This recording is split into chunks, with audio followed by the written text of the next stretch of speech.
По-перше, вітаю вас всіх, вітаю з Днем Незалежності України і з Днем національного прапору. Я одягнув вишиванку не тільки як привод, щоб не одягати костюм, а це є частина, я думаю, моєї свідомості також вже. І я тут був 3 роки тому, перший раз серед вас. Ви дуже гарно виглядаєте, незважаючи на те, що ще минуло 3 роки. А для мене це було вчора ввечері. І хочу сказати, що це, okay, I'll move to English, and first of all, very special thanks to the chairman, to the leader of Ukrainian Relief, Stefan Scott, because he's an amazing guy, very inspiring, very convinced, very idealistic, at the same time very down to earth. I'm very grateful to Sergei Volsky, who was kind enough to always kind of meet me, accompany me around, and to show the best things here in California. California, in comparison with Ukraine, is small.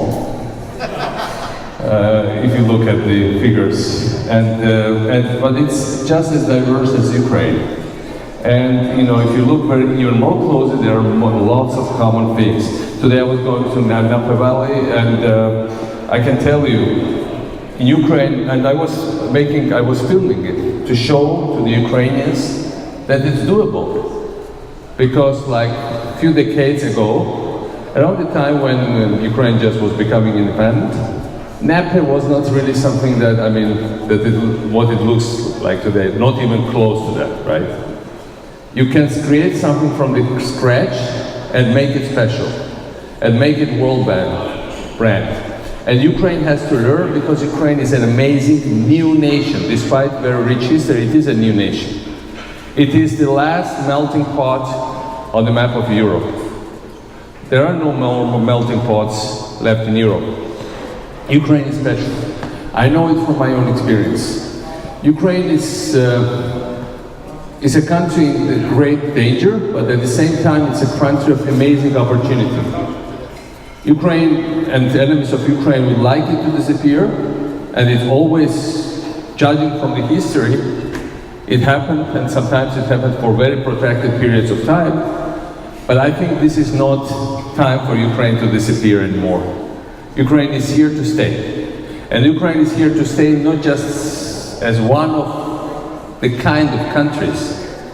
Ukraine is there to stay as the main new horizon and new superpower of Europe. Ukraine has potential to be the leading innovator of Europe. The existence of Ukrainian Californians is telling me that story. When 2 or 3 years ago, thanks to my friend Stefan and all of you, I addressed thousands of Ukrainians here. The main idea, thought I had in my mind, how come that for 30 years at least, and for many centuries before, different empires or people who didn't wish Ukrainians any good tried to convince them that Ukrainians are just clinical losers, chronicle failure, country that was not meant to be, people that were nation that was not meant to be successful.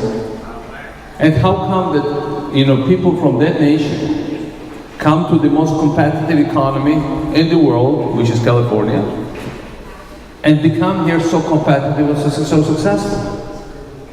So this is not the issue with the nation. The nation is extremely talented, is extremely gifted, is capable of surpassing every expectation. It's all about politics. Ukraine has everything, had always had everything in place except, coherent and long-lasting politics that would make it a functional democracy. And I've seen several rounds of Ukrainian hopes. I spent altogether 13 years of my adult life in Ukraine. I studied in Ukraine. I was enlisted to military service in Ukraine for 2 years. I was governor in Ukraine. I was one of the organizers of revolution in Ukraine, the first one especially. I was one of the leaders of opposition in Ukraine. I was a troublemaker, and I also tried to help build the Ukrainian nation. I used to be part of very high offices, and I used to be chased and arrested and run from police on the roofs that would be broadcasted worldwide. So I've seen Ukraine from the offices of the top leadership, from the roof of my Kiev apartment chased by the police, from abroad when I was not allowed back to Ukraine, and from inside and from outside, from every angle. And I can tell you, from every angle it is beautiful and it has future. And I've seen several rounds of that hope. First one had failed because it was still very much the old generation. It was very much the old people, old style people trying to do something new. And you don't put wine into old wine jars. I'm saying it as someone coming from the country of wine. So it failed. The second one failed because powerful foreign enemies wanted it to fail, and then unfortunately the people who were there, they were also old-fashioned people. And you know, they stole billions, but for me, that doesn't mean much. For me, what really was stolen was time. You know, I was here 3 years ago. Come on guys, it was yesterday night. Did I have any achievement for the last 3 years? No. Did Ukraine have achievements? With all due respect to the consul, he spoke about reforms. Zero. Zero achievement. Ukraine stayed as a failed state for all these 3 years, as well as for the previous 25 years before that. But what Ukraine has, which makes me every time to believe that it's the best nation in the world, is that again it keeps reviving hope over and over and over again. First Maidan, second Maidan, standing up to incredibly strong, powerful Russian aggression. And now again, what Ukraine did, Ukraine just shrugged off the old political class and told to all of us, the old political class, go to hell. We are tired, sick and tired of you. No, almost no country in the world have done that. I mean, they've got rid of old presidents, of old congressmen, senators, who you just named, whatever they're in different countries, but kicking out everybody, that had happened only in Ukraine. Through peaceful elections. Without a single shot fired, without even mass rallies, without any rigging, or with very little rigging, well, for our region. And the fact is that it told everyone, the old government, the old leadership, the opposition, local governments, central governments, all of them, go to hell, goodbye. And brought in totally new people. These new people, I know many of them, you know, they're my deputies, my assistants, some people I've discovered myself, like at least dozens of them whom I handpicked personally, and I know they're good people. But this time they were brought in not by me or by the old ones, they were brought by a new president who is inspiring new hope and new beginning. And, you know, this is a big new opening. And what happened miraculously since last 3 months, Ukraine's economy is growing again. Look at the figures. Optimism is back again. People are smiling again. There is still this euphoric new energy that keeps coming back every time the hope is back. And this time we cannot just allow it to fail. And so whatever we can do from the standpoint of, I'm very unique because I'm a president of one country. Basically, I created statehood of my country, Georgia, from the scratch. Georgia was even more failed than Ukraine. But then I came to Ukraine and I couldn't achieve much. Well, I built some roads. I did some of the things which would change life of some people, maybe sometimes millions of people. But it was not enough, it was too little and not adequate for what the challenges are. Because we all failed as a political class, and I was part of that political class, even if I was alternative and the entire political class hated me, but still happened to be part of that. But what's happening now is that the entire new generation is taking over.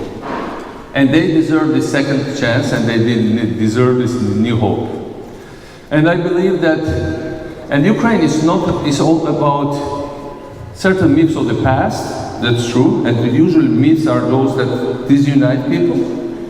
But Ukraine is about one big thing, about dream of the future.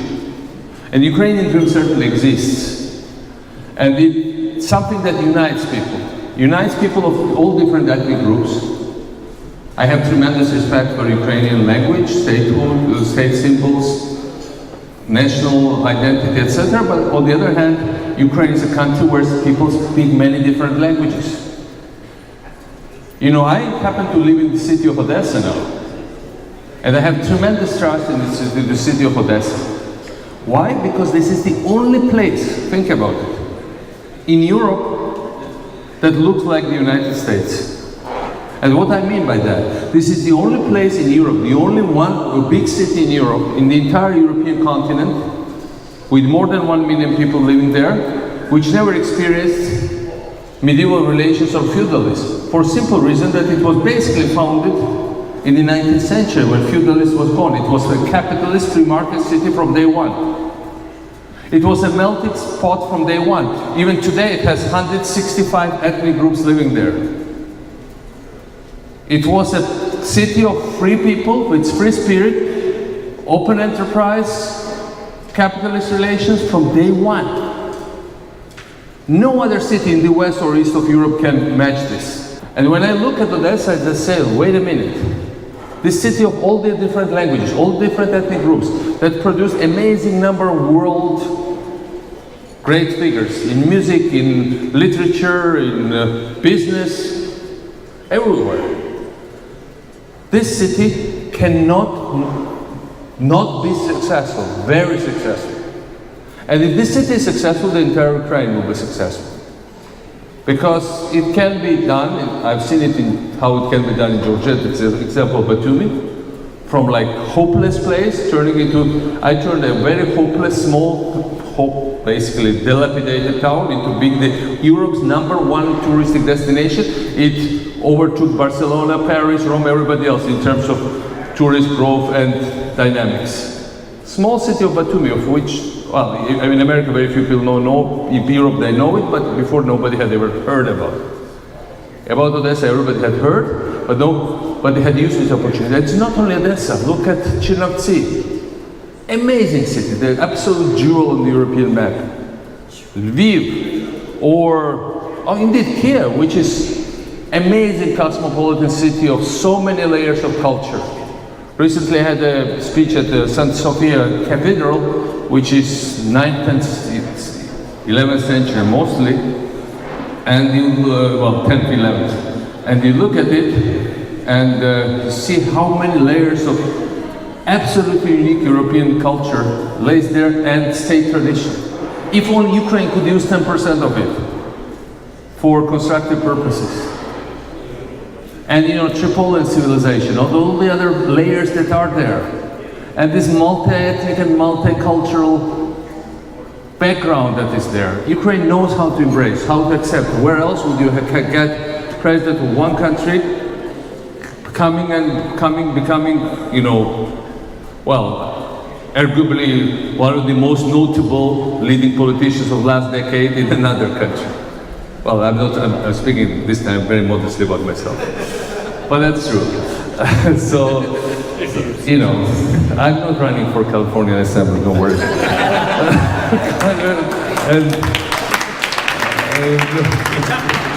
But all I can say is that beautiful people, smart people, hardworking, and the main thing, people with amazing future potential. Ukraine is the next great European and world story. It's the next great tiger of the world economy.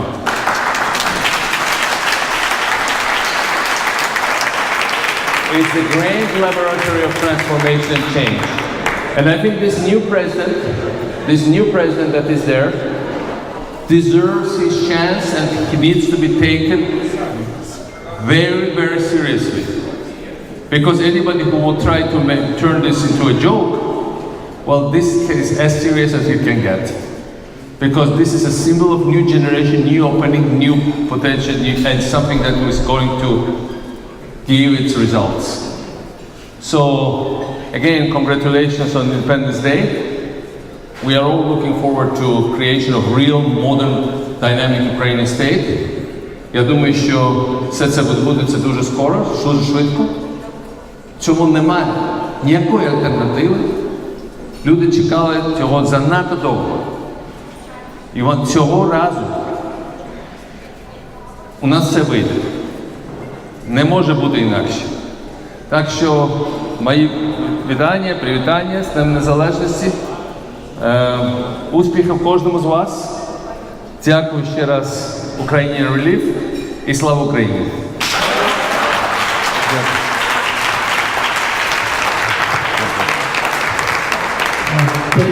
When we talk about what could be done for Ukraine, I think two things, because I just was listening very carefully.